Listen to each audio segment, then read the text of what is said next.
Later, not a single person will recall seeing the lady board the flight at Hobart Airport. Nothing about her appearance or demeanour raises a red flag or even an eyebrow. She's not drunk or belligerent or famous. She's not injured, like the bespectacled hipster with his arms scaffolded in white gauze so that one hand is permanently pressed to his heart, as if he's professing his love or honesty. She's not frazzled, like the sweaty young mother trying to keep a grip on a slippery baby, a furious toddler, and far too much carry-on.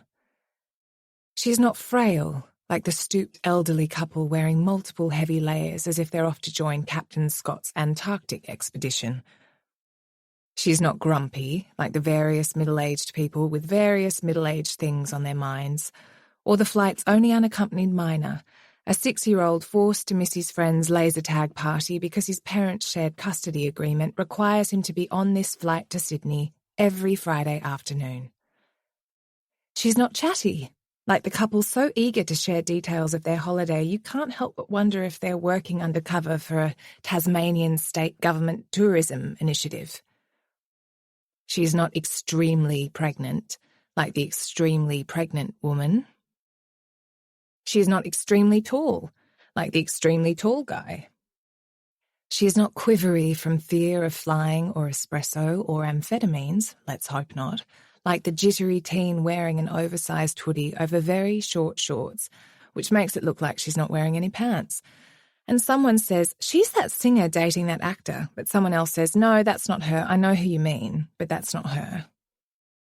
She is not shiny-eyed like the shiny-eyed honeymooners flying to Sydney still in their lavish bridal clothes, those crazy kids, leaving ripples of goodwill in their wake and even eliciting a reckless offer from a couple to give up their business class seats, which the bride and groom politely but firmly refuse, much to the couple's relief.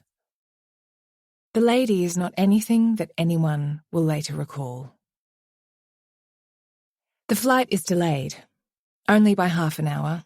There are scowls and sighs, but for the most part passengers are willing to accept this inconvenience. That's flying these days. At least it's not cancelled. Yet, say the pessimists. The PA crackles an announcement. Passengers requiring special assistance are invited to board. Told you so! The optimists jump to their feet and sling bags over their shoulders. While boarding, the lady does not stop to tap the side of the plane once, twice, 3 times for luck, or to flirt with a flight attendant, or to swipe frantically at her phone screen because her boarding pass has mysteriously vanished. It was there just a minute ago. Why does it always do that? The lady is not useful, like the passengers who help parents and spouses find vanished boarding passes, or the square-shouldered, square-jawed man with a grey buzz cut who effortlessly helps hoist bags into overhead lockers as he walks down the aisle of the plane without breaking his stride. Once all passengers are boarded, seated and buckled, the pilot introduces himself and explains there is a minor mechanical issue we need to resolve, and passengers will appreciate that safety is paramount. The cabin crew, he points out with just the hint of a smile in his deep, trustworthy voice, are also only hearing about this now, so leave them be. He thanks folks for their patience and asks them to sit back and relax. They should be on their way in the next 15 minutes. They are not on their way in 15 minutes. The plane sits on the tarmac without moving for 92 horrendous minutes. This is just a little longer than the expected flight time. Eventually, the optimist stops saying, I'm sure we'll still make it. Everyone is displeased, optimists and pessimists alike.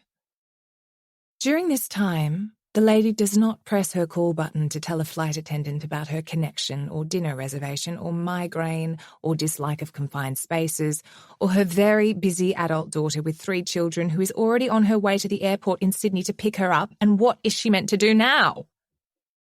She does not throw back her head and howl for 20 excruciating minutes, like the baby who is really just manifesting everyone's feelings. She does not request the baby be made to stop crying, like the 3 passengers who all seem to have reached middle age with the belief that babies stop crying on request.